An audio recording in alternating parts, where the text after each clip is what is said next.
دوستو ویسے تو ہمارے دیش بھارت کا اتہاس بہت سارے راجا مہاراجا اور بادشاہوں سے بھرا پڑا ہے، لیکن اس کے باوجود بھی جب کبھی ہم لوگ بھارت کے بادشاہوں کا ذکر کرتے ہیں تو جس سلطنت کا نام ہمارے دماغ میں سب سے پہلے آتا ہے وہ کوئی اور سلطنت نہیں بلکہ مغل سلطنت ہوتی ہے۔ وہی مغل سلطنت کہ جس کے بادشاہوں نے اپنے اپنے دور میں ہمارے دیش بھارت کے لیے ایسے اچھے اور بڑے کام کیے ہیں کہ جن کو آج بھی بھلانا ناممکن سی بات ہے۔ لیکن بہت سارے اچھے کاموں کے ساتھ ساتھ کچھ مغل بادشاہوں کی طرف سے ایسے عجیب اور برے کام بھی کیے گئے تھے کہ جن کے بارے میں اگر آج بھی کوئی عام انسان پڑھ لیتا ہے تو وہ غصے سے لال ہو جاتا ہے اور یہ سوچنے پر مجبور ہو جاتا ہے کہ آخر اتنی بڑی سلطنت کا کوئی بادشاہ اتنا عجیب، گھنونا اور گندا کام کیسے کر سکتا ہے۔ اور آج کی اس ویڈیو میں ہم آپ کو مغلوں کے دور کی ایک ایسی ہی خطرناک اور عجیب گھٹنا کے بارے میں بتائیں گے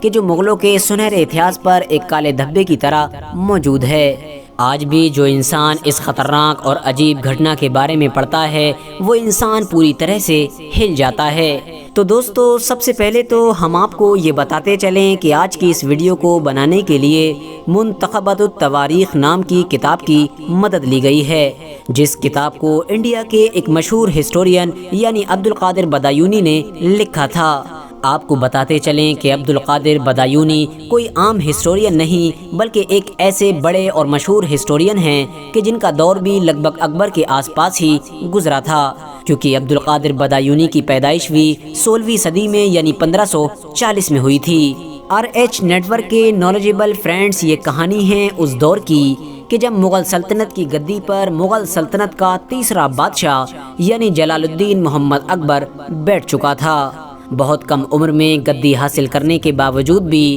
اپنی قابلیت کے بلبوتے پر اکبر نے بہت جلد ہی بڑی کامیابیاں حاصل کرنا شروع کر دی تھیں اور اپنی سلطنت کی گدی کو پوری طرح سے محفوظ کر لیا تھا۔ لیکن اکبر جیسے جیسے کامیابیوں کی سیڑھیوں کو چڑھتا گیا ویسے بڑے فیصلے بھی لیتا گیا۔ ان بڑے فیصلوں میں سے کچھ فیصلے تو بہت اچھے ثابت ہوئے، لیکن کچھ فیصلے ایسے بھی ثابت ہوئے کہ جنہوں نے پوری مغل سلطنت کو ہلا کر رکھ دیا۔ اور انہی بڑے فیصلوں میں سے ایک فیصلہ اپنی سلطنت کی راجدھانی کو ایک نئے بسائے ہوئے شہر یعنی فتح پور سیکری میں ٹرانسفر کرنا تھا۔ یہ وہی شہر تھا کہ جس کو اکبر نے بڑی محنت کے ساتھ آباد کروایا تھا۔ اس کے بعد بھی اکبر یہی نہیں رکا، پھر اکبر نے دین الہی نام کے ایک نئے مذہب یعنی ایک نئے دھرم کی بھی بنیاد رکھی تھی۔ یہ ایک ایسا نیا مذہب تھا کہ جس کو ہندو، مسلم اور ان جیسے بہت سارے بھارت کے مشہور دھرموں سے ملا کر بنایا گیا تھا، اور اکبر کا یہ ماننا تھا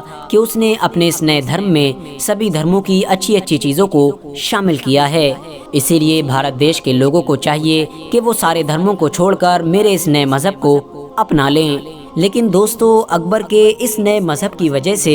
بھارت کے کچھ بڑے علاقوں میں حالات بگڑنا شروع ہو گئے تھے۔ خاص طور سے اکبر نے کیونکہ اس نئے دھرم میں نکاح متعہ کو جائز کر دیا تھا، جس کی وجہ سے لوگوں نے متعہ کو بنیاد بنا کر زناکاری کا کاروبار کرنا شروع کر دیا تھا، اور دیکھتے ہی دیکھتے کچھ دنوں کے اندر ہی آس پاس کے لگ بھگ سبھی بڑے شہروں میں زناکاری بہت تیزی کے ساتھ پھیلنا شروع ہو گئی تھی۔ دنیا بھر کے سوداگر اپنے ساتھ کنواری لڑکیوں اور اپنی کنیزوں کو ہندوستان لے کر آتے اور یہاں پر ان کے ذریعے سے موٹی رقم کما لیا کرتے تھے۔ یعنی دوستو کچھ مہینوں کے اندر ہی بھارت دیش کے کئی بڑے شہر طوائفوں سے پوری طرح سے بھر چکے تھے، یہاں تک کہ اب مغل سلطنت کی راجدھانی یعنی فتح پور سیکری بھی اس چیز سے محفوظ نہ رہ سکا تھا، اور یہاں پر بھی بڑی تیزی کے ساتھ جسم فروشی کے دھندے نے ترقی کرنا شروع کر دی تھی۔ عبدالقادر بدایونی کے مطابق اب دھیرے فتح پور سیکری میں بھی طوائفوں کی تعداد اتنی تیزی کے ساتھ بڑھنے لگی تھی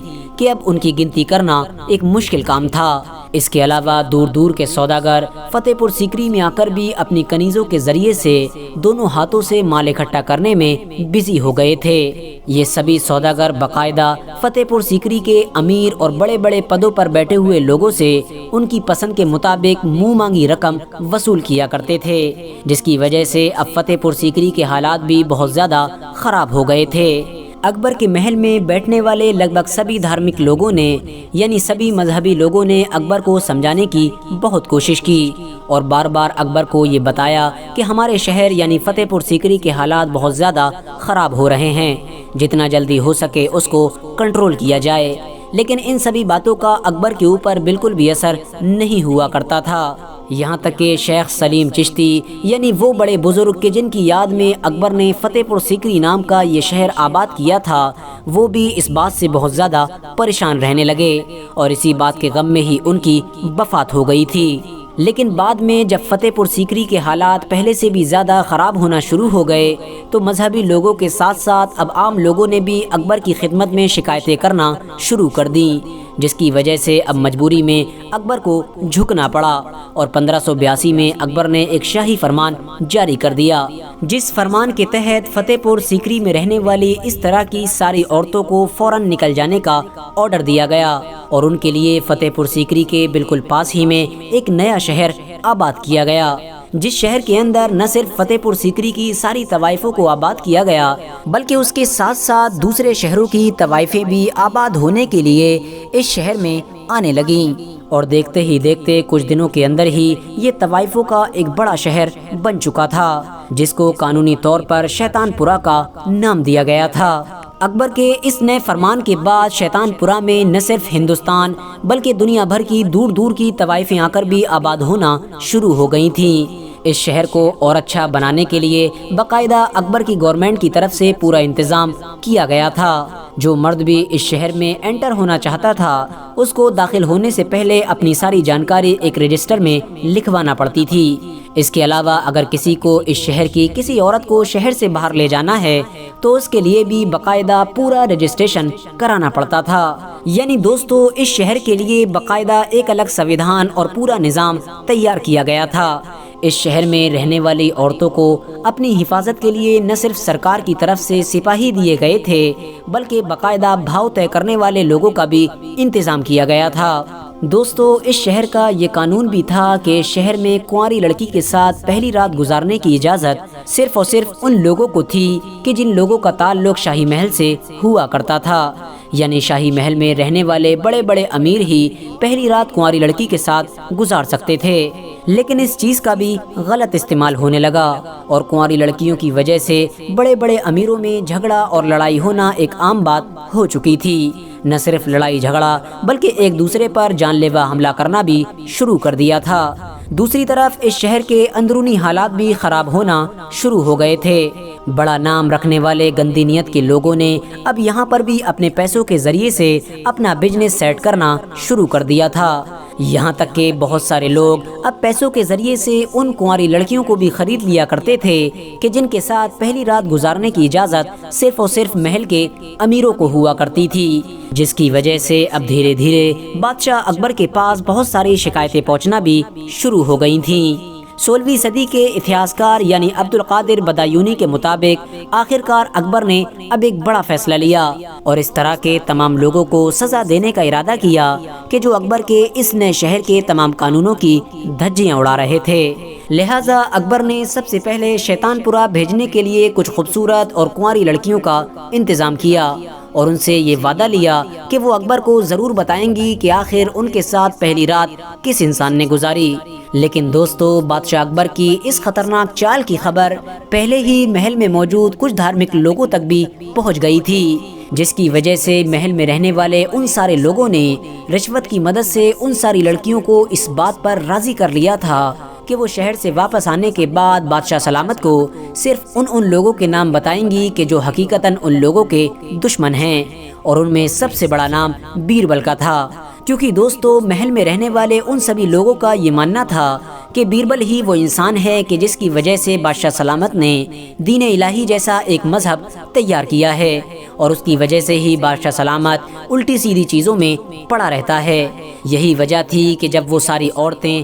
شیطان پورہ نام کے اس شہر سے محل میں واپس آئیں تو ان میں سے زیادہ تر لڑکیوں نے اپنے ساتھ پہلی رات گزارنے والے انسان کا نام بیربل بتایا۔ لہٰذا اتنی ساری لڑکیوں کے منہ سے ایک ساتھ بیربل کا نام سننے پر بادشاہ اکبر غصے سے لال ہو گیا کیونکہ دوستو یہ بات تو ہم سبھی لوگ بڑی اچھی طرح سے جانتے ہیں کہ بیربل بادشاہ اکبر کے ان خاص 9 وزیروں میں سے ایک تھا کہ جو بادشاہ اکبر کے سب سے قریب مانے جاتے تھے۔ لیکن قسمت سے جس وقت ایسا حادثہ ہوا اس وقت بیربل محل میں موجود نہیں تھا، بلکہ وہ تو اپنے جاگیر کے کسی کام کی وجہ سے فتح پور سیکری شہر سے بھی بہت دور گیا ہوا تھا۔ لیکن بادشاہ اکبر نے بیربل کے علاوہ ان سبھی لوگوں کو فوراً سزا دینے کا حکم جاری کر دیا تھا کہ جن لوگوں کے نام ان عورتوں کے منہ سے لیے گئے تھے۔ جب مغل بادشاہ اکبر کے محل میں ہونے والے اس خطرناک حادثے کی خبر بیربل تک پہنچی تو بیربل نے ایک لمبے وقت تک مغل دربار میں نہ آنے کا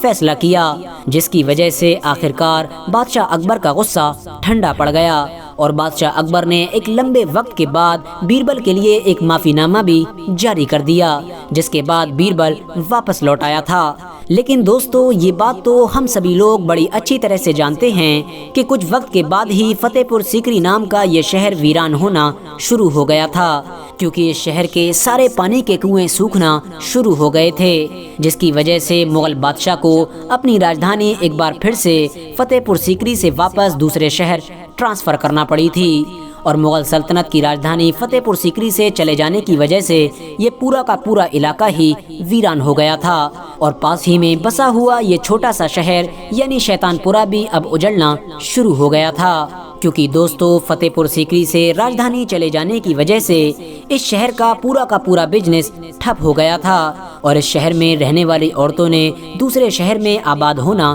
شروع کر دیا تھا۔ لیکن پوری دنیا جانتی ہے کہ بعد میں مغل سلطنت میں شاہجہاں اور اورنگزیب عالمگیر جیسے بادشاہ بھی آئے تھے، جہاں ایک طرف شاہجہاں کا دور گولڈن ایج کے نام سے جانا جاتا ہے تو وہیں دوسری طرف اورنگزیب عالمگیر کے دور میں مغل سلطنت نہ صرف سب سے زیادہ طاقتور ہو گئی تھی بلکہ سب سے بڑے ایریے پر بھی پھیل گئی تھی۔ فی الحال دوستو آج کی اپنی ویڈیو کو ہم یہیں پر ختم کرتے ہیں۔ ویڈیو پسند آنے پر نہ صرف ویڈیو کو لائک کریں بلکہ اپنے فرینڈز کے ساتھ بھی ضرور شیئر کریں، اور اسی طرح کی نالجیبل اور ہسٹوریکل ویڈیوز ہمیشہ دیکھنے کے لیے ہمارے اس چینل کو سبسکرائب کر کے ساتھ ہی میں بیل آئیکن کو بھی پریس کر دیں۔